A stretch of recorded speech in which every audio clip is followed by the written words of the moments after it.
My name is Chris Ajemian. I am CEO and founder of Kate's and your co-host for today. I hope that you're all doing well and staying safe with the Delta variant and the hot weather afoot. So our topic today is how to choose high school classes, which is, we've gotten a lot of different inquiries about this topic, and we're very excited to do this whole webinar today. Once again, I'm joined by Michael Muska, my dear friend and mentor, who has worked in college admissions offices at Brown, Oberlin, and Cornell, among many others, and now runs Relativity College Consulting. We're also joined by special guest, Paige Peterson, Director of Client Services at Kate's, and mom to a rising high school freshman. Michael and Paige, hope you're both doing well. Thanks for joining us. You're alive, you're enjoying the summer, yes? All good. Great, so as usual, I'm going to facilitate the conversation. If in the viewing audience, if you have any questions at any point in time, we please ask you to put them in the Q&A panel. You can access that by scrolling over the bottom of your screen, usually. Also, for the best experience, you may want to set your screen to gallery view, which you can do by scrolling over the top right corner of your browser window and selecting gallery. You may also want to click view options at the top of your screen to select side-by-side mode so that Michael, Paige, and I appear side-by-side on your screen and next to the slides in the same window. So today's discussion, here's what we're going to be talking about. We'll do a little context. We're going to talk about planning and requirements. We're going to talk about choosing electives, grades, rigor, and trends, workload and time management. Look at some example transcripts and get some insight from Michael as a former admissions director, what he's seeing in those transcripts. And again, if you have any questions during the webinar, please put them in the Q&A panel at the bottom of your screen, and we'll get to those during the Q&A session at the end. And of course, if you have any questions that you feel like we didn't answer today, or if you want to discuss private issue or private matter related to college admissions and course selection, please feel free to get in touch with us directly. You can either email us at info@katestutoring or call us at the screens. Call us at the numbers on the screen, as well as email Michael at hello@relativelycc.com. Cool. All right, so here we go. Context. So importance in college admissions, how does course selection factor in? So a student's high school transcript, in terms of both grades and also strength of curriculum or rigor, is consistently rated by admissions officers as literally the most important factor in admissions decisions. So as a result, choosing the right classes in high school is a key part of success in the college admissions process. So we want to be asking, what story do your class choices tell about you as a college applicant? Right? What are your interests and your goals? What kind of student are you? Will you succeed in college? Right? These are important questions to answer. In addition, there's also an importance beyond admissions. Of course, high school is about applying to college, right? But also the student's class choices represent an opportunity to uncover new interests, deepen existing passions, and start to identify a career path. And high school is also a time to build foundational skills that are going to serve the students throughout their lives, like planning and time management, social emotional skills, writing, critical thinking, and many, many more. So, finally, we want to also remember that high school represents a sizable portion of a young person's life and is a meaningful experience in and unto itself. So although it's easy to both, for both students and parents to get caught up in the quest for self-development, students also do deserve the time to breathe and enjoy these 4 years on their own terms. So all these realities should be reflected somehow in a student's course schedule. But I've been talking a lot. Paige, I wanted to ask you a quick question, quick comment. We're doing this webinar on course selection, and would love to kind of hear, what are some the typical student stories or problems that kind of come your way when you're talking to parents on the phone, vis-a-vis this topic? Chris, one of the big questions we get all the time is, what is a manageable level of Excel classes for my student to take?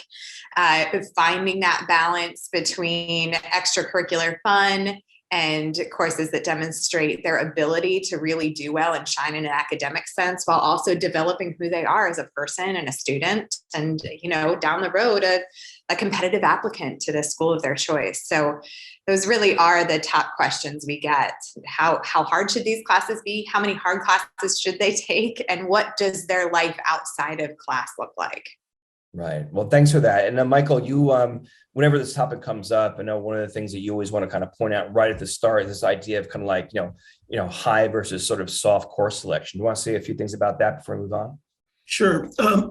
I think depending on the curriculum your school offers, and I know we'll talk about this later, first of all, a student's not going to be penalized if their school doesn't offer AP classes or IB classes or even honors classes. You're expected to take the most challenging curriculum that you can be successful at. And I think that's the key in terms of what you're trying to do. That being said, when you're starting to think about IB curriculums, when you're taking your high levels and your standard levels, you need to think about what is the impact of the courses that I select and how that may impact down the road, particularly when you think about the idea that you're taking classes for 2 full years in an IB curriculum. And that's really going to impact what you're going to offer to colleges to show this passion, to show these interests, to show the kinds of things that we're talking about. And similarly on the AP level, you want to talk about what's the difference between taking perhaps AP biology versus AP environmental science. What's the difference between AP biology versus AP psychology?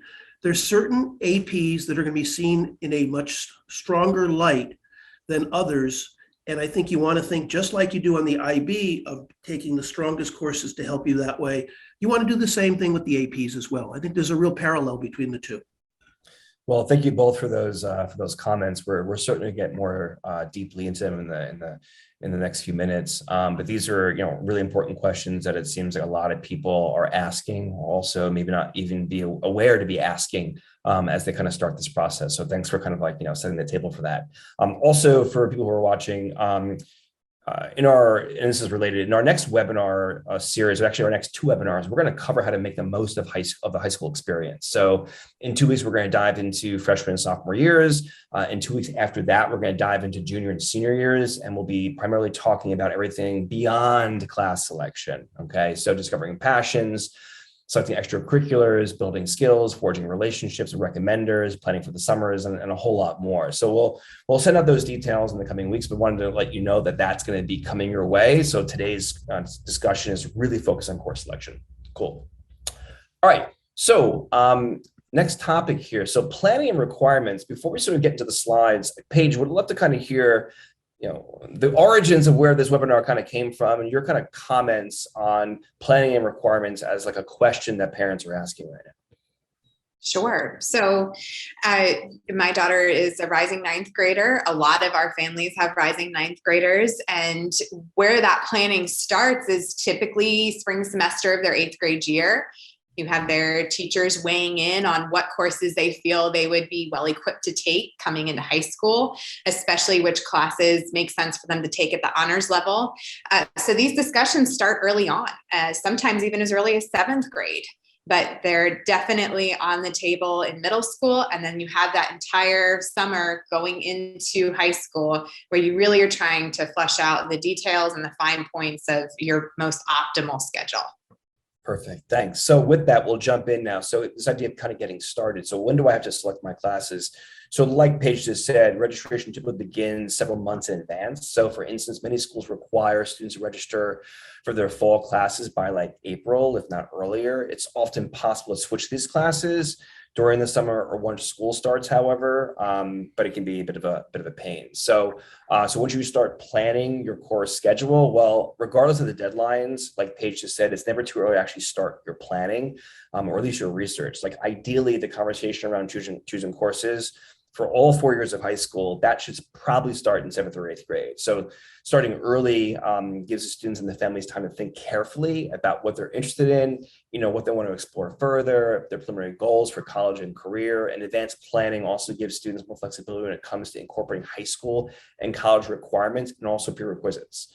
So this may allow students to better balance their workload and avoid missing out on classes they wish to take in later grade. So as far as like requirements go, we're going to look at requirements both in a high school end, but also the college end. So from a high school standpoint, every high school will have its own graduation requirements, which for public schools and maybe even some private schools are going to follow some sort of standards, usually a state standard, especially for public schools. And then also naturally, it's essential to ensure that your course schedule checks all the boxes you need to graduate. I mean, this sounds obvious, but it's always important to kind of like make sure that these basic ideas are in place. Your school guidance counselor will be able to provide more information on your school's requirements, and it will help you start to kind of plan them out well ahead. You should also factor into your planning any prerequisites needed for classes in later grades. We'll talk more about this in a second, but like for instance, in order to take AP chemistry in junior fall, you might need to have taken 2 semesters of chemistry in your freshman and sophomore years. And then on the college end, some colleges or programs require or like strongly recommend students have taken a particular course or to have studied a particular area of content. Like for instance, an engineering program, it requires students to have taken a calculus class. So you have to make sure that you check the specific requirements for colleges and programs that you might be interested in, whether that's next year, 2 years, or 4 years from now. More broadly, most colleges want to see that a student has had a solid grounding across the major academic areas. Often this is going to align with your high school's requirements for graduation. But, just to kind of cover the bases again, students who are aiming for selective colleges should usually aim to incorporate all the different pieces you see on this list. So 4 years of English, math, science, usually with the science, it's usually 1 year each of biology, chemistry, and physics. 4 years of a social science like history, or maybe an economics class and as a senior, and then also 4 years of a single foreign language, taking Spanish or Chinese or Italian or French all the way through, not hopping back and forth, between intro courses for 4 different languages. And so, Michael, I know you have pretty strong feelings here on timing regarding thinking about junior year. Do you want to say a few words about that? Yeah, I think one of the things to think about here in particular, these are the 5 cores that colleges are looking for. And I think having 4 years of each of the cores is really important. What happens lots of times, however, there are lots of high schools that, as you said before, Chris, may have prerequisites, an art requirement, a music requirement, whatever they might add on. And that sometimes becomes a little overwhelming for some students. Ideally, you want to stay with these 5. That's the key. I'll tell you a great story. When I was up at EF Academy, we had a student applying to Cornell for engineering. And in her IB curriculum, she had taken standard level math. And when I talked to the Cornell admissions people, they said point blank, we're not going to take somebody who's only taken standard level math. Standard level math would be the equivalent of perhaps calculus, that we need to see a higher level of math. And this student was not advised properly when she was a sophomore in terms of thinking ahead. If she wanted to go into engineering, there was no way she shouldn't be taking a high level math. Again, this is a perfect example of being ahead of the game, advising students as they're thinking ahead. And this fits in the entire concept of what we're talking about today. Planning ahead in terms of where you are at the beginning and where you want to be at the end. So perfect segue. We're going to talk about the planning process. We have 4 sort of real points here. And we're going to, here they are sort of in broad strokes. So as you begin to plan, ideally, again, in middle school, but as soon as possible, if you're out of middle school, start by figuring out how many classes you'll be able to take in total over 4 years. Then plug those classes your high school requires and electives you need to take, as well as any prerequisites. And then ninth grade, for example, might be a good time for students to repeat a course they took in 8th grade to build a strong foundation before moving forward. Next, add in any requirements from your potential college choices and ensure that your emerging schedule covers the range of academic areas mentioned earlier. And then the gaps left in your schedule represent the remaining electives you have to work with. And we'll go more into electives and how to choose them in a few moments. But also, we have to be aware that your student's plan may need to go through several iterations or even change significantly as high school progresses. You'd be surprised how many times students have a plan and then it has to switch, after, sophomore year or between, sophomore and junior fall, maybe even dynamically. Also note too that every step of the, course selection process should be informed by the student's goals for college and career. it makes sense to start identifying the students' sort of interests and how they envision those interests developing in the future at your earliest possible opportunity. At Cates, for example, we work with students as early as 7th grade to begin a structured exploration of their passions and to try and translate them into experience and also achievements, in and also outside the classroom. So, Michael, do you have anything else to add about, the 4 different points we're seeing here with respect to planning? No, I think that you're exactly right in terms of the things that matter here. And I do worry sometimes about students who, see electives that sound very attractive and perhaps sacrifice the rigor of a curriculum for something they might enjoy. I understand the attraction of doing that, but you need to keep in concert what you need to do in terms of making yourself attractive to universities. Thank you, Michael. Paige, anything else you want to add before we move on to electives? No, I think Michael covered it right there. Perfect. So moving along, choosing electives. So we're going to start again from the very ground and move on up here. So what are electives? So electives are classes that students can choose from outside the required curriculum. They may include vocational or technical subjects like computer programming, journalism, or business. Creative subjects, such as art, drama, music, or even specialized areas like statistics and psychology. But electives should not be viewed as like a free choice class, right?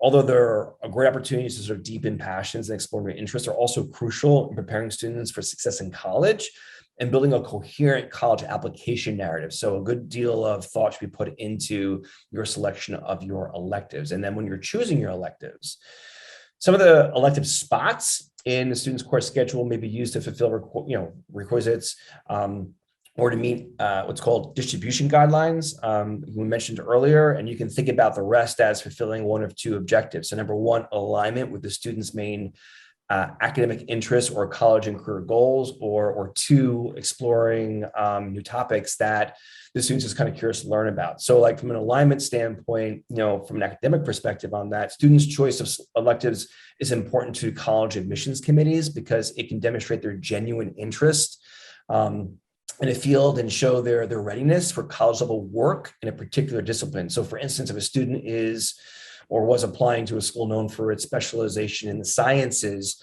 the admissions committee would likely expect that student to have taken challenging courses in STEM fields like AP Chemistry, AP Calc BC, and similarly, a student applying to a top business program would usually be expected to have taken a number of topics that are related, for example, business, economics, and finance. And Michael just also made mention of this a few minutes ago. That all said, although not all your electives must be related, at least some of them should be linked to what you want to study in the future. And Michael's will talk more about that in a second. But students should also consider electives that align with or complement their existing extracurricular passions, such as journalism or orchestra or entrepreneurship. So that all said, looking now at sort of digging more deeply into this exploration of new interests, electives are also an opportunity for students to explore brand new subjects and in doing so, learn more about who they are and perhaps discover a new passion. So don't be afraid to try something a little bit different and push your boundaries. I mean, that's what school's about, after all. In terms of college admissions, courses that are outside of your core academic focus, right, or that are maybe not even like academic at all, can probably add some personality and depth to your application, particularly if you were to commit to a particular sort of interest and show involvement over the course of a number of years.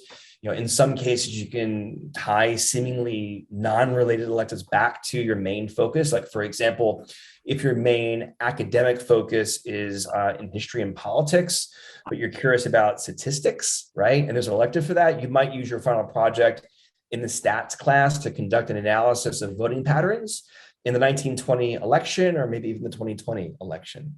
So that all being said, we're going to talk about how much of this exploration is advisable, and there's always this concept of the well-rounded student, and we talk about it as a myth. So in discussions with college admissions professionals, we're used to hearing the idea that colleges want the well-rounded student, right? One with many different interests, and they sort of dip their toes in several different extracurricular activities. The reality, however, is that colleges are looking to build a well-rounded class made up of specialists, which is a direct quote from Michael Muska. Another colleague at Stanford in the admissions office once remarked that he is more interested in lopsided students than the well-rounded ones. But the upshot is this: whether you should feel free to branch out with a class or two in other areas, particularly early on in your high school career, you should ultimately aim to focus in on a few areas or disciplines that align most with your skills, most with your interests, most with your passions, right? It's preferable to show real achievement, real depth, and commitment in one or two areas than a passing interest in many. And I know, Paige, you've been sort of asking this question with your own daughter, who I think you refer to as the Renaissance kid. So you want to tell us a little more about that? Sure. So my daughter is definitely a Renaissance kid. She likes to do a lot of different things. To say that she is well-rounded is definitely accurate. But she loves everything from lacrosse to fashion design. So there's a lot at play. She's interested in business management. She's interested in the gamut. So my struggle as a parent is, how do I help her develop that more lopsided profile and really help her to tap into and develop those things that she excels in without extinguishing her creative spirit? So let me add, Chris, let me add there. Yeah. I always talk about the triangle. Think about the base of the triangle in the 7th and 8th grade, where kids try lots of things, figure out what they like. And then as they move up the triangle into 9th, 10th, and 11th grade, the triangle narrows. That's when they start to focus in on certain activities and passions that are really important to them. That's a beautiful image, Michael. I love that. We'll have to create a graphic for that or something. Paige, I want to kind of also circle back one more thing to the Renaissance kid that you're raising. We were talking once about how vaccination, policies and trends also kind of influence some of these questions. You want to talk a little bit about that? Yeah, so she's a rising 9th grader, and one of the things in her list of to try items was volleyball. And they have a 9th grade team. I spoke with the coach directly, and she said, it's a difficult time right now because while vaccination is not a requirement at her school for the 9th graders yet, they're having some, difficulties with the level of competition because it's a much smaller pool now between parents' hesitation to get their child vaccinated young or very early or immediately versus wanting them to be safe in a full contact sport. So there's going to be some, different census numbers that we're looking at as we pursue different clubs or activities or sports this year. Chris, can I add? Chris, let me add one more thing about electives too. I think it's really important. Some school curriculums are so structured, so set, that it's hard to fit in some of these electives. Summer courses are a wonderful opportunity to explore new passions. The kid who wants to take psychology, take statistics, to take micro and macroeconomics. These are things that they can do during the summertime that colleges offer galore, and really gives them a chance to kind of really heighten what's their profile going to look like, because they couldn't take the courses at their school. They took the initiative to go out and take them on their own. I love that. And, we've talked about this in previous webinars, Michael, and, there's so much opportunity now for students of really of any age to explore, new and different interests, whether it's through something like Coursera, or we'll talk about in a few moments, your local colleges. You're right. There's just so much opportunity out there. And just because it's not being offered at your school doesn't mean that you can't actually engage in it meaningfully and also rigorously. So speaking of rigor, we're going to talk about sort of final thoughts on electives here, difficulty and workload. So electives vary in their difficulty and workload. At different points in your high school careers, students might have to balance between harder and easier electives based on their other sort of commitments, whether it's core classes, extracurriculars, college apps, supporting the family, or something else. And whatever the case, don't sign up for electives that will cause your grades and your core classes to suffer. We don't want that. Additionally, this idea of dual enrollment options, right? And dual enrollment can happen in person and online. If your student's high school doesn't offer the class or subject you're looking for, like Michael was saying, looking outside the school, one way might be to consider an online or dual enrollment options with a local, say, college, which are really easy, not really easy, but they're much easier to take advantage of now. So also as a bonus of taking an online or dual enrollment class, in addition to maybe summer class that Michael was referring to, it's showing real initiative and commitment to a topic, right? And colleges are going to love that. So Michael, do you want to maybe talk about a couple of the dual enrollment options, or maybe even some colleges or schools that you think offer like great opportunities for young students? Yeah, it's interesting. I think you're seeing this very, very strongly now in New York, and I've seen it in Minneapolis years ago as well too, that where schools don't have AP curriculums or IB curriculums, and students want to have the opportunity to take a more rigorous course that the school doesn't offer, being able to do it either in person or online at their local colleges makes a lot of sense. There are a lot of high schools in New York that are actually setting this up for their students. In other words, if you want to take a psychology course and we don't offer it at our school, the local community college will offer the opportunity for you to take that course. And of course, in New York, we have such a plethora of colleges that are willing to be doing these kinds of things, both from a revenue point of view, but also from an opportunity point of view for the students, that you'll find more and more students taking advantage of this. And again, as you just said a minute ago, Chris, this is a perfect example to show to a college the initiative to go out and take these kinds of courses, to build your passion, to show the kind of things that you care about, and really help make your case when you fill out your application for those colleges. Yeah, and as I'm listening to you talk about this, I'm also just sort of being reminded of just how easy this is. You just go to Google, right? Mm-hmm. Search it up. It was only recently that I found up here, where we are in the Portland area, or really all over Maine. Maine high school students have the ability to take UMaine courses, whether it's in mathematics or engineering or the arts or whatever. Like these programs that exist throughout there, it's just a matter of doing the research to sort of search them up and find them out. So we're going to move now into grades, rigor, and trends, excuse me. So grades, rigor, and trends. And Michael, I know you got a quote you like to use when talking about grades, rigor, and trends. I thought that'd be smart to kind of like just share it now, and then I'll go into the details around it. I already said it once, and I'll say it again. A student should take the most challenging curriculum that they're capable of being successful in. And I think in many ways that should play to their strengths. In other words, if you're very strong in math and science, take a strong curriculum where you maybe take AP courses in those areas, and don't try to take AP courses in areas where you might struggle and suffer.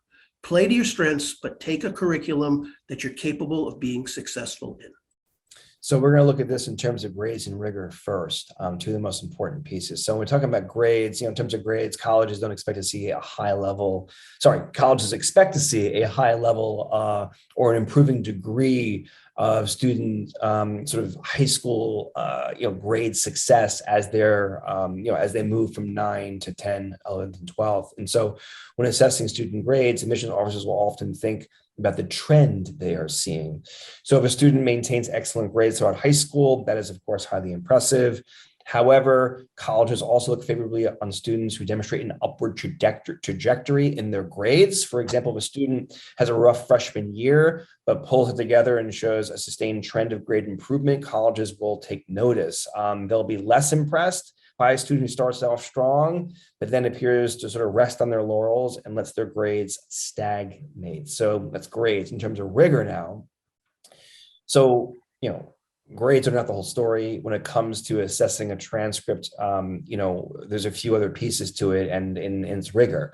Nearly as important is this idea of rigor, or like the level of challenge or difficulty suggested by the student's curriculum. And we're going to look at some examples in a few minutes that kind of illustrate this. But essentially colleges are looking for students who are going to work hard, and they're actively seeking to challenge themselves because they believe that's a strong predictor of college success. So in practice, this means that you should be aiming for the most challenging level of class where you'll be successful if you work hard, to kind of, add a little more words to Michael's succinct motto over there. So, we often say to students, you want to ask yourself, what is the most rigorous schedule I can take and find success, which is, very similar to what Michael is saying. So what does that look like? Well, two different ways. So advanced courses really help. So honors, AP, IB. So the way that we kind of create this rigorous class schedule in part boils down to taking, and this is ascending order of difficulty, honors classes, AP, which is advanced placement, and then if it's even offered to you, IBs, International Baccalaureate, so alongside your regular high school classes, because each of these class types sort of covers more advanced material and at a quicker pace than a regular high school course will. And colleges view them as more challenging and thus more impressive if you earn a strong grade. Because they understand that the availability of these courses, in a given school may be beyond the student's control. Colleges will not, specifically require to have taken any of these classes specifically. They do, however, expect students to have made the most of whatever their high school, does in fact offer. So in other words, if your high school does not offer honors classes, APs or IBs, or, and this is not uncommon, restricts the number of APs you can have, you will not be penalized for not having them. So moving along, a few more thoughts on this. So if your school does offer these classes and you choose not to take them or only take a couple, however, colleges will interpret this as you taking the easy route and will not be particularly impressed. So when you're starting to take or what to take as your course load, what makes sense for you, be aware that straight A's in regular level courses are less impressive than a mixture of A's, A minuses, and even B pluses or Bs in a more challenging course or set of courses. You do not want to give them the impression that you're coasting. So, but we have to be careful, because if you take an advanced class that you're not ready for and earn a poor grade, you probably were better off, getting the stronger grade in the regular level course. So you want to aim to show good judgment by not overwhelming yourself with an excessive course load or classes, where there's little chance you're going to be successful. So it makes sense to consult with your teachers, if necessary, on what will be an appropriate level of challenge. And then a few more thoughts here on advanced courses. So, people often ask, how many should I be taking, right, of these honors classes, APs and IBs?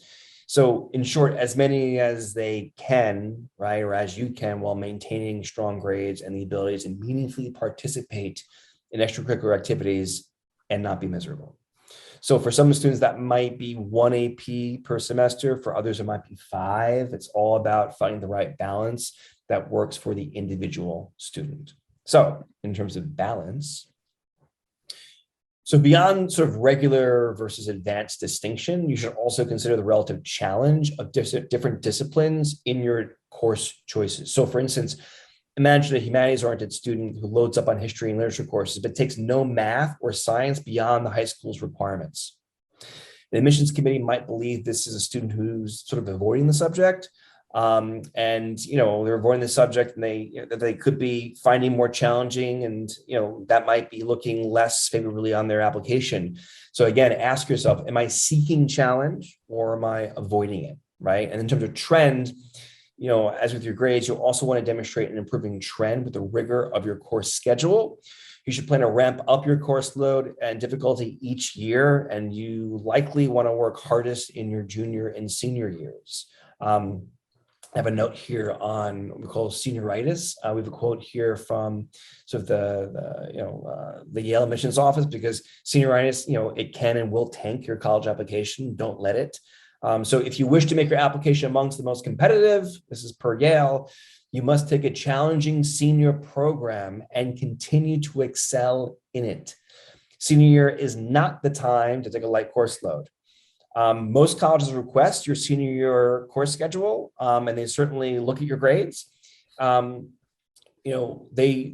colleges might actually rescind offers of admission based on your less than stellar senior performance. International kids who are doing the IB or say in the UK system, the A levels, if you tank those, sort of cumulative exams, your spot at the university could be in question. So, but additionally, whether you're overseas or you're here in the US, another reason too why your senior courses and your performance in them really matters, because if you're waitlisted during the application process, and your senior grades, in the spring could be an important factor in you getting in or not.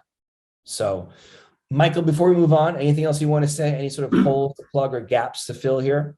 No, the reality is I have seen colleges rescind offers of admissions, and in particular with the IB and even the APs, Colleges in the UK, for example, will offer a conditional admit based on the expected AP scores and the expected IB scores. The senior who decides to float, to relax, and doesn't achieve those scores, in many of those cases, those admissions won't be honored. So I think it's really important to make sure you keep the pedal to the gas during senior year in terms of trying to be successful, because it will be important in terms, and also, like you said, Chris, if a kid is on the wait list and comes through with shining grades senior year versus somebody who did, slide a little bit, that kid is going to be in much better stead. Michael, I think your point is really interesting too, vis-a-vis the international schools, where like overseas schools are, they're looking for students' actual final year grades to make that conditional offer of an admit, firm. And I think, while some people who are watching this webinar may not think, oh, that's not me. Truth of the matter is that more and more of the students who are, looking at college, choices and selection, more and more students are looking overseas. There's plenty of schools that U.S. students are looking at overseas, particularly in the United Kingdom, that they're really attracted to, applying to, getting in, and actually going to. So your points, I just wanted to make that point. I think what you're saying is quite important, even though I had a student a couple of years ago who applied to the University of Toronto in engineering. Great school. Predicted IBs of 38. The minimal score for Toronto for engineering was 36. She ended up with a 35. They didn't let her be admitted. So with that, we're going to look into workload and time management so we can make sure that our prediction and our actual results sort of match up. Before we sort of dive into some of the slides, I wanted to kind of come back to Paige. So Paige, would love to kind of hear your comments on the questions you're facing right now with your daughter and how you're planning to address workload and time management as she prepares, as well as your household prepares for the start of the school year in a week or two. Well, they say let's start at the beginning, and coming out of a lot of online learning. One of the things that we did this morning was we did a dry run of what time she'd have to get up, and we just kind of mapped out what a day would look like. And, back into this mindset of from the time you get up in the morning until the time you're off the bus coming home, what are the things that you're going to be doing? How are you setting yourself up for success? And then how are we blocking off your evenings so that you have time for homework, time for some socialization, because we all are, trying to catch up on that. And then any club activities she's doing, she likes to dance, so she'll be doing some dance outside of school. So really trying to figure out where those spaces are for her to make room for the things she enjoys, but also really maximize her schedule so that she's set up for success for the whole year. Well, that's great. And, a lot of the, different things that we, often recommend to students are, right there in your response. And we're going to look at a few different ways of how to plan and, how to sort of block off time. So, you're talking about the things we're going to cover in a second in actual real life. So really appreciate that. So one of the things too, I wanted to say before we looked at the slides is that, yes, we need to demonstrate rigor within your class schedule. It's also equally important to not overload yourself, right? I love what you said a few moments ago, Paige, about making sure there's downtime, where it's time for us to rest and recover, especially in this kind of like post-COVID or pandemic world, we're always on like all the time. And, rest, relaxation, hitting that pause button, taking the time out become even more, more important these days. And so we want to be realistic about our course load and difficulty and try to balance each semester so it's going to be manageable. So, your workload should be challenged, but again, ultimately productive and enjoyable. So nobody, colleges included, want to see you burn out. So here's how we can manage our workload. So, plan and be realistic and block your time. So think about your current workload. How much time do you spend on homework assignments each night? What about your extracurricular activities, hobbies, jobs, and your sleep schedule? Paige was just sort of modeling this for us. Sometimes what I'll do with students who we're advising, with their academics is I'll ask them, hey, on average, how much time do you have to study for like each one of your classes during the week? And then on top of that, how much extra time, do you need to put into preparing for the exams there? And we'll start blocking those times off, right? And sort of like basically creating like a time budget that you're allocating towards different courses. And of course it changes, but actually going through that exercise is really, really helpful. And also starts to kind of help, establish some executive functioning skills. Also now, think too about what your obligations are going to be for the upcoming year. Like, do you plan to take on a new activity, whether it's volleyball or something else? Do you need to take a required class with a teacher who might be notorious for giving like a lot of homework, dare I say, handing out too much homework? How much time do these additional responsibilities require, right? So put all these commitments into your calendar, block off the downtime too, like we were saying, and see how much time you're going to have to spare, given, what you see, right? How realistic, is it for you to take on these electives, right? And also too, you want to use these electives to your advantage, right? As you mentioned earlier, electives can vary in terms of difficulty and workload, and some electives are less demanding than other classes in terms of homework. If you're planning to take a particularly difficult class in a given semester or one in a subject with which you've struggled previously, you may wish to pair it with, say, a lighter elective to balance the workload. We have those conversations quite a bit with students. Also, the electives are going to, they may also relieve stress, because they can provide students with an opportunity to study something they truly enjoy. So like, for example, that advanced calc class may not seem so intimidating if you know that you can exercise a different part of your brain, dare I say, unwind with an art class, after it. So no webinar these days would be complete without talking about the impact of remote learning. Paige, want to kind of hear your comments first about this. And what you saw during remote learning and how you're seeing it kind of influencing the choices your family's making now with, the transition to high school. So, Chris, I think the biggest thing that we have really stressed with my daughter is that, hey, maybe there will be some gaps that you discover as you go off to high school here, that over the past year and a half, almost 2 years, have kind of fell through the cracks, but that's okay. You have support. We have a plan in place. If we need to hire someone to work with you one-on-one outside of class, we can do that. But we're certainly not going to go into the year backing off any sort of a challenge. She's going to go with honors classes. She's going to do these things, but she has the assurance that she has an entire team behind her if it comes to light that there are some things that online learning didn't really cover. Right. That's really how we're approaching it. And Michael, I know that, in our conversations in the past, we talked about the impact of remote learning on student stress levels and capacity and potential for learning loss, all the things that people are talking about right now, in the academic space. And I know you always say it's really a case-by-case basis. Definitely is a case-by-case basis. But one thing that caught my attention last year in particular, where colleges were saying, we want to see how each student handled remote learning. Did they seize the opportunity, take a leadership in their remote level class so that the teacher could count on them to help lead the class?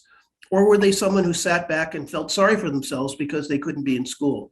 And I think the students that have taken the bull by the horn in this situation, have teacher recommendations that are supporting that, clearly stand in a much better situation in the college admissions process because they didn't feel sorry for themselves because of remote learning, but instead even achieved greater success in spite of it.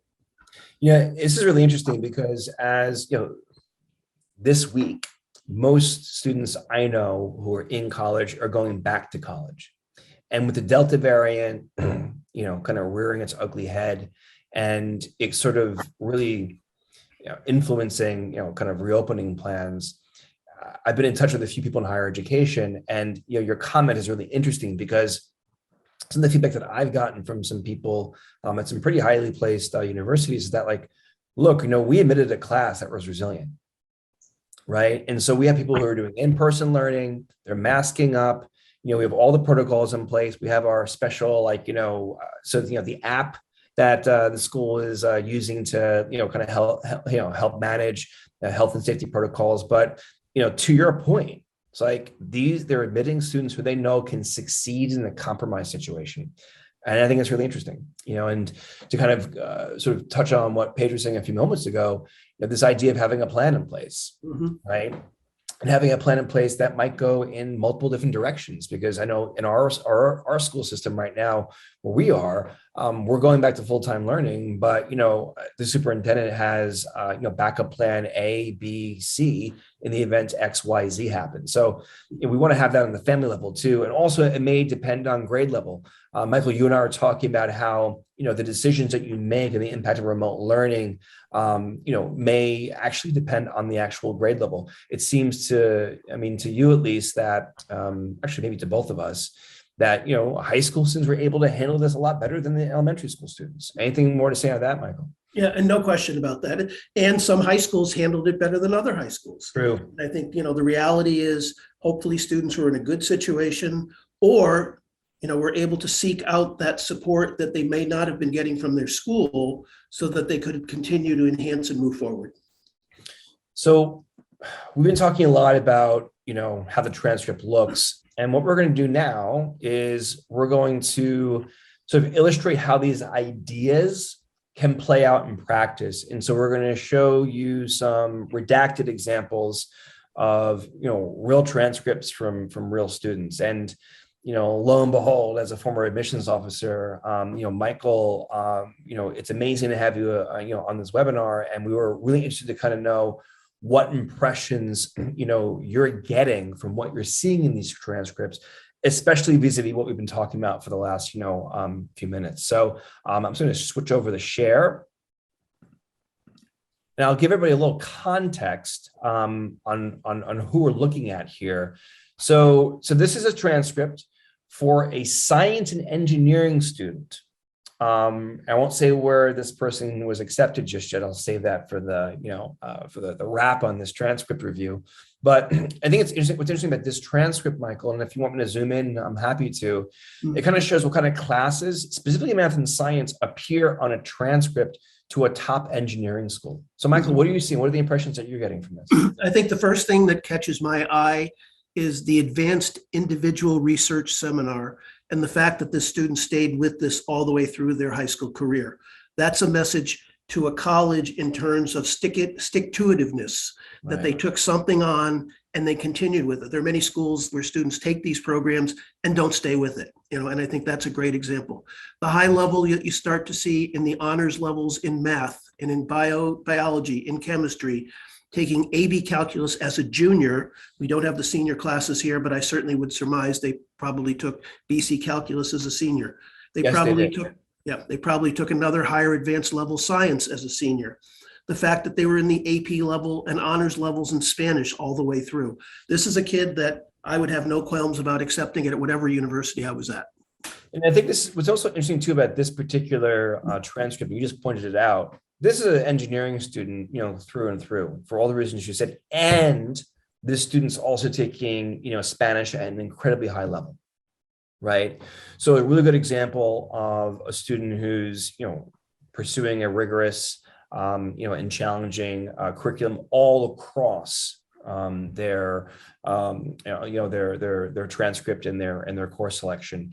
And this is a student who now goes to one of the top engineering schools in the country. They go to Georgia Tech, which, Michael, you can talk more about Georgia Tech, but to me, it's one of the most exciting places in America, especially not just with their incredible innovative approach to engineering, but also the school in general is becoming a leader in lifelong learning and higher education.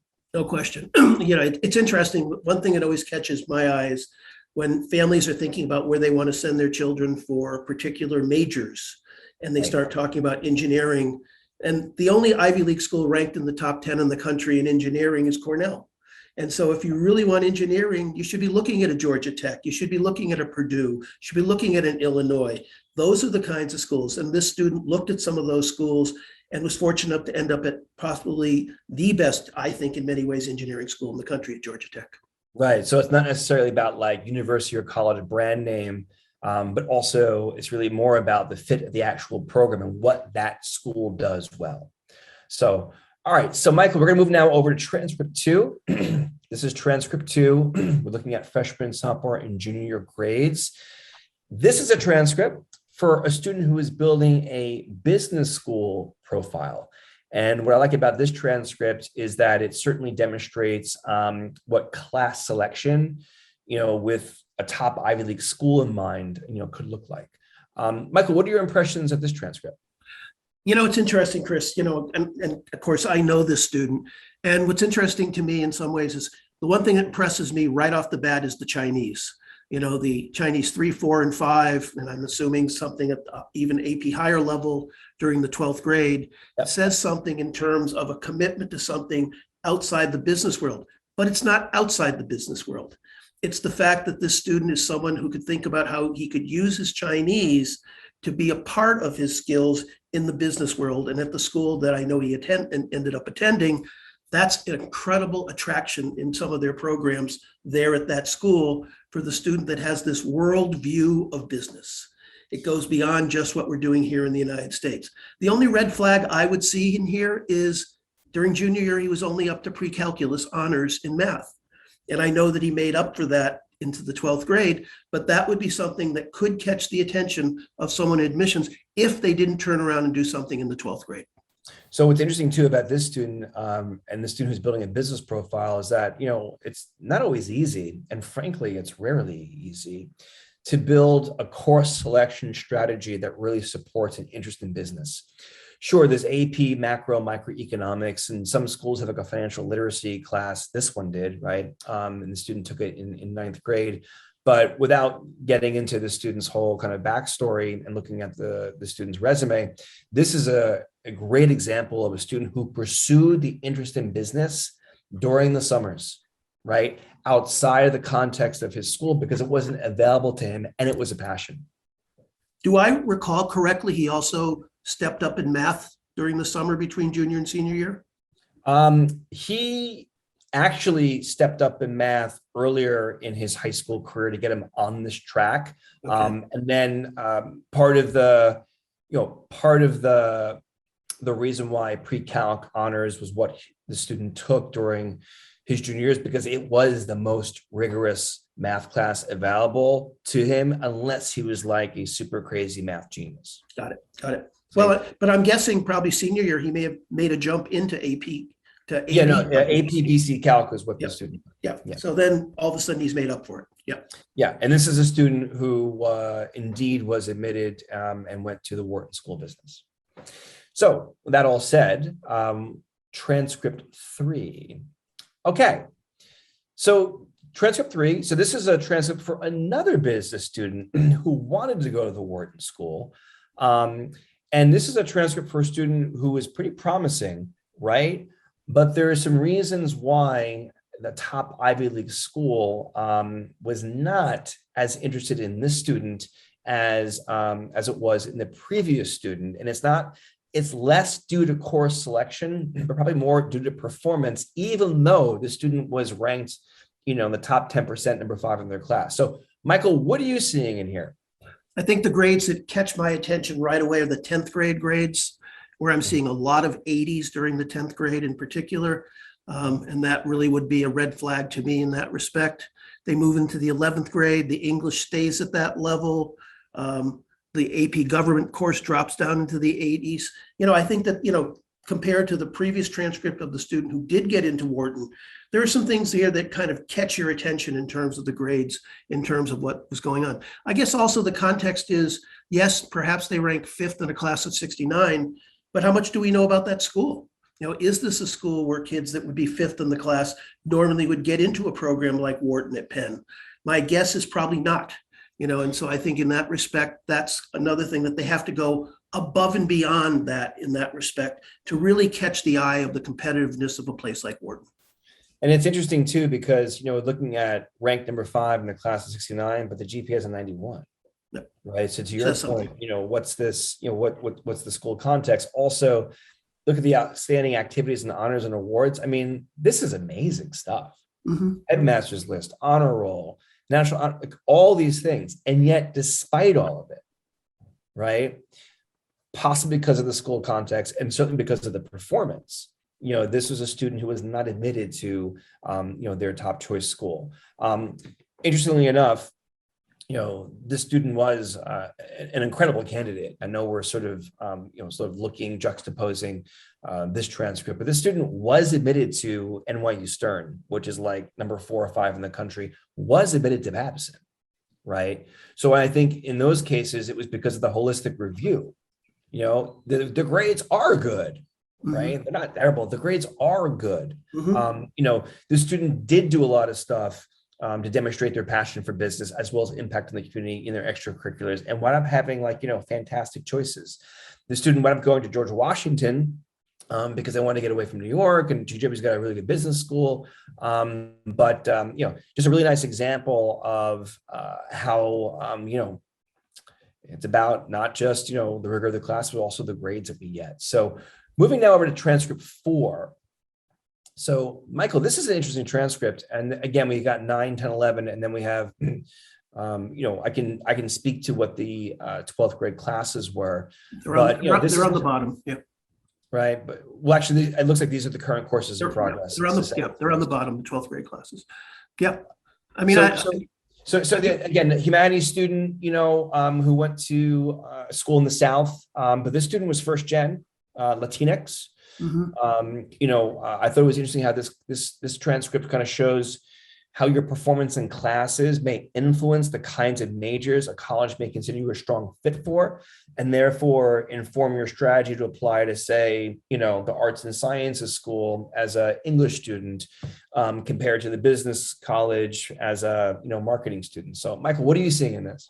The thing I like, and again, I wish we saw, those are not the 12th grade classes. Those are actually they're not. But the 12th grade classes are what you think they'd be.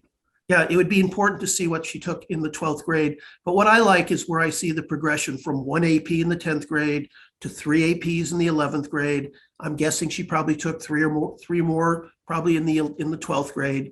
And so that would show that kind of what we were showing earlier in the conversation, that attention to rigor and building it over time in terms of having that kind of success. I also like the fact that if you look at the junior APs, they're in history, biology, and French. Okay, we're talking about a really well-rounded curriculum. I'm good with well-rounded curriculums, not well-rounded students. But I think in terms of a well-rounded curriculum during the junior year, I think that looks really good. And I think the 12th grade probably reflects that. So I'm going to guess that she did pretty well in the admissions process. She did. And interestingly enough, transcript 3 student who we've already spoken about, who was admitted to NYU Stern and also Babson, chose to go to GW just for personal reasons. This person's second choice was Georgetown, which also did not accept him, but Georgetown did accept this student. And that's where they were enrolled. And I think you can see here, just in terms of grade performance, right? There's a discernible difference between this transcript and the previous one. No question. So now going over here to transcript 5. So transcript 5, this is a international student who's interested in law, economics, English.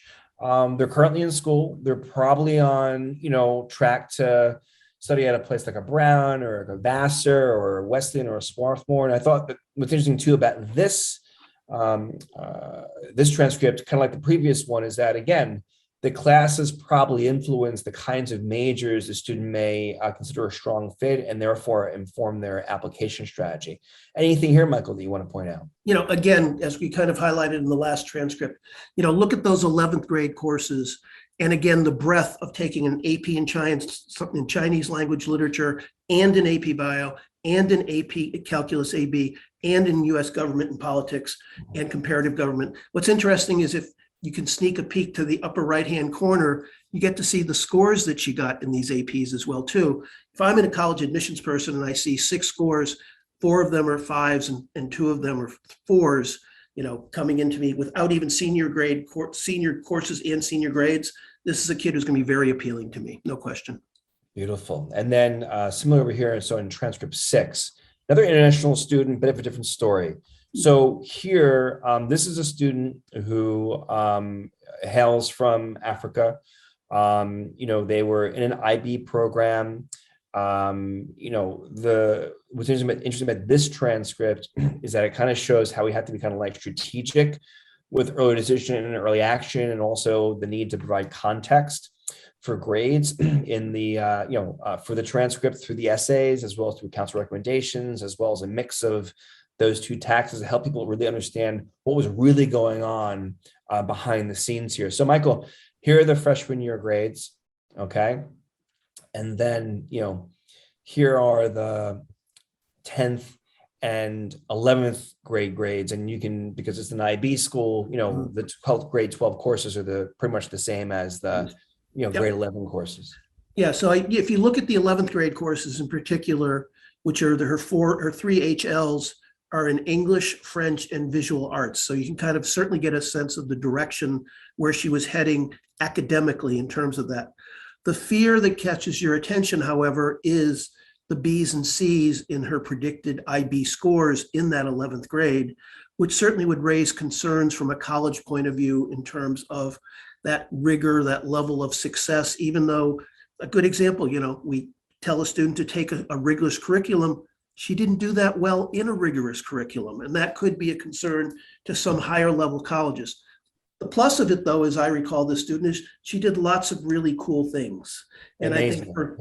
I think for probably a liberal arts college in particular, who's willing to sit and take the time to really read the application. And I know we can get into this in another day, but liberal arts colleges are more inclined to read the whole application to get the whole picture than larger universities that have to be much more perfunctory in terms of how they just look at grades, make calculations, and make decisions.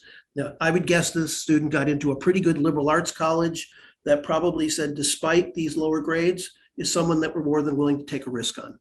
Yeah, this is a student who enrolled in Bard College, which is an unbelievable university. Mm-hmm. Some people might say, how did she get into Bard with these grades? And it's exactly for the reasons that you're discussing. This is a student who is such a dynamo in their local context, did, incredible things in the community to start things, to act as an advocate for, young women in a Muslim country. Mm-hmm. She was a real change maker and culture shifter. She was taking on extremely challenging problems in her community and succeeding. And on top of that, just to provide a little bit more context, is that the reason why we're seeing some of these grades over here is in some ways tied to the issues at the school itself. So these grades may not, these C's over here, and even some of the other grades from grade 10, they're not exactly telling the whole story as to what was going on behind the scenes, but through the essays and through, as well as council recommendations and all the other narrative elements, it gave some fantastic universities in America enough confidence that the person who they interviewed was really the person that they were getting, and there were reasons why these grades were the way they were, but were not reflective of her true character and true ability. And I'll add to that that the next couple of seminars that we're going to do, she's a perfect example of the kind of student and the things that you can do in addition to being a student that can make the difference of getting into an excellent college. Yeah. And what's funny about it is that this might be one of the most seriously academic students I've ever met. So it's just interesting. So, all right, the last transcript is this one right here. So Michael, this is another student who's humanities oriented, but interested in studying business. And the transcripts here, again, we needed to be strategic with EDEA and we'll also provide context for grades. But what are you seeing in here as you kind of roll through? The first thing that jumps out to me is something we pointed out earlier. Look at the progress in grades. Look at how they did in the freshman year, how much they improved into sophomore year, and then junior year, they really took off. And I suspect continued during the 12th grade as well, too. And that's the kind of student that a college many times is going to be willing to take a risk on. In other words, they're not going to penalize them for that 9th grade. In fact, Emory in Atlanta doesn't even factor in the 9th grade when they look at the GPA of a student. So is that right? They kind of excuse the 9th grade because they know it's a year of transition, but they want to see what you do in that 10th and 11th grade. So here's a great example of a student. If you throw out that 9th grade, they look pretty darn good. And you're exactly right. It's a good balanced curriculum, Spanish 5 as a junior, which is really good to look at in that respect. I don't know what this school offered in terms of, AP courses or honors courses, because, they are a little bit lacking on this transcript. My guess is they just don't offer them. Correct. And as a college admission person, I'm not going to penalize this kid because he doesn't have those courses because his school didn't offer them. One thing for the audience to understand too is remember that every high school provides to the university what's called a school profile. And then on that profile, they share with the colleges what courses they offer. It gives the college the opportunity to look at what a school offers and then look at what a student takes. And in that situation, if a school doesn't offer APs, that's the case. If a school offers lots of APs and a student had this transcript, then there'd be a real concern. So we're going to move on to the QA in a minute. Before we do, Paige, as the mother of a rising freshman in like 10 days, what are some of the things that you're taking away as you hear Michael talk about, these different transcripts? I think really starting at the top here and working from that triangle perspective, the base up, helping her really narrow her focus. What is it that you love the most? What makes the most sense to you? What are you thriving in? And really taking those and running them through home through senior year, and also getting her into elective courses that speak to her end goals. So she wants to go to veterinary school. That means we really need to be hitting STEM classes hard. So helping her find and explore the electives that are offered that really fit that narrative and those goals for her. Beautiful. So we're going to transition now to the Q&A. And again, for everyone in the viewing audience, we have questions that were submitted, during registration that we're going to get to. But if you do have any questions, please feel free to put them in the Q&A panel at the bottom of your screen, or maybe the top of your screen if your doc's at the top, and we'll get to those. But so a couple of things. So I think, Michael, one question that kind of came in that I thought was interesting was, this parent said that their 11th grade classes were set. Does senior classes matter as much? I think we've sort of covered that, but I want to give you an opportunity to maybe kind of give a little bit more maybe detail, insight on that question.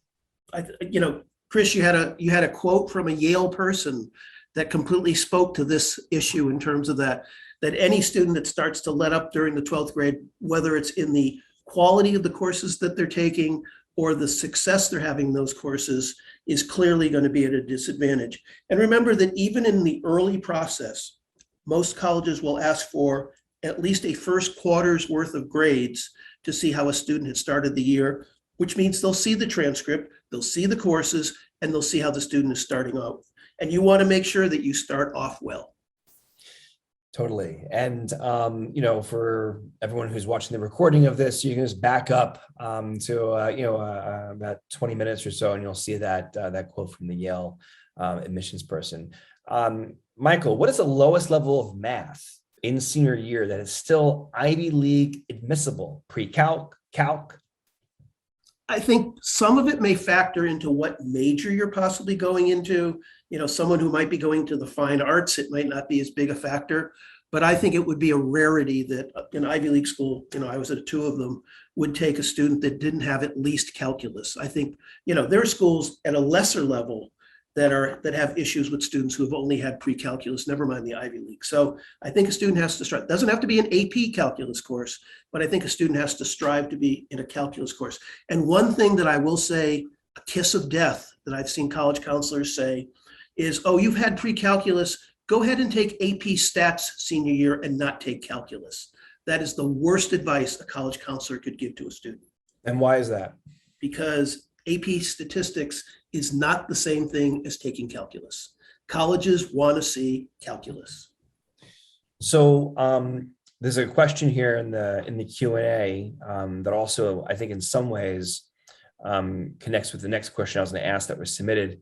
So anonymous attendee, what if a student begins a non-honors math or non-honors science track in 9th grade, beginning school next week, and classes may be set? Well, I think that goes back to something we talked about earlier, is there an opportunity in this school system for the student to perhaps in the summer after freshman year, if they're locked in to freshman classes, to do something to prove to the school to step up a level in whether it's in math or in science. You're absolutely right. There are some school systems that lock students into a pattern. You need to see what kinds of exceptions your school system will allow if that's something you'd like to try to do. So this sort of connects to the next question that kind of came in registration. Since math placement is done by 7th or 8th grade, how do colleges expect students to be at the highest math level by senior year? We've discussed this before. We have a lot to say about this. What's your response? I mean, we've said it a couple times today already. If a student wants to make that jump, summer is the time to do it. The student who is ready to do it with support from a tutor, from some guys like you, and does it during a summer course, certainly can make that jump if the school system allows it. That's one thing. When we're talking about private versus public schools here, most private schools will allow students to do that. You need to find out if you're in a public school system, what your public school system will allow that student to do. So funny enough, on transcript student 3, who again was admitted to NYU Stern Babson for business, not to Wharton or to Georgetown, that student did exactly that. They took math over the course of the summer between sophomore and junior year, so they could actually take AP Calc. They took AB, but still AP Calc, AB in their senior year. Yep. Similarly, we have a student currently in the UK who, for whatever reason, the end of 8th grade was advised by their school to make a certain choice with their math, and as a result, they literally cannot max out at BC Calc senior year, and this person starting their sophomore year in 3 days. But what this student has to do is they're now taking 2 maths this year. They're taking double maths to allow them to have at least the option to pursue that pathway and sort of end up where a place like a Wharton or any other, STEM school may want them to be. So, okay. So then one last question here. How do we evaluate which teachers are good? Michael, you're laughing. I'm laughing. There's word of mouth in terms of what goes on in a particular school. You made a comment earlier, Chris, about homework load of the teacher that would really load you up with a lot of homework. One of my favorite teachers when I was at Poly Prep loaded her kids up with a lot of homework. All her kids got 5s on the APs and got 750s on the subject test in US history. So, you make the decision that it's worth the workload to have to be with a challenging teacher. So I think, you need to kind of get kind of the lay of the land of the school. And the word is out there of who are the teachers that are going to teach to the subject, who are going to challenge you and make you be a better student because of it, not the fact that a student is considered to be a hard teacher. You want to walk away from that course a better student and more ready for college because of it. Paige, anything to add about how you're thinking about, which teachers might be hard in your school? Might be a little bit early for you. I mean, I have a lot of selection or a lot of choice, but. Well, Swede's 3rd generation at this particular high school. My parents were the first graduating class there, and then my siblings went there, and now Swede will be there. So she gets kind of an insider scoop, and believe it or not, there's still some faculty that are sticking around since my parents were there.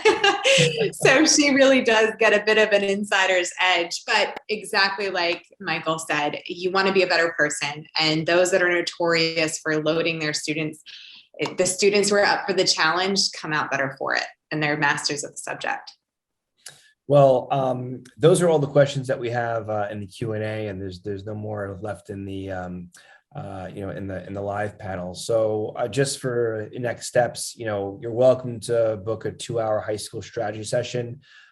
If you use the webinar code EDGE50, all the people who are attending the webinar today will save 50% on that. And during those discussions, whether it's with Michael or me or Paige or anybody else in the team, we can talk about your students' passions or interests. We could talk about course selection, specific classes and whatnot, or just how to maximize, outcomes in college, high school, for college in general.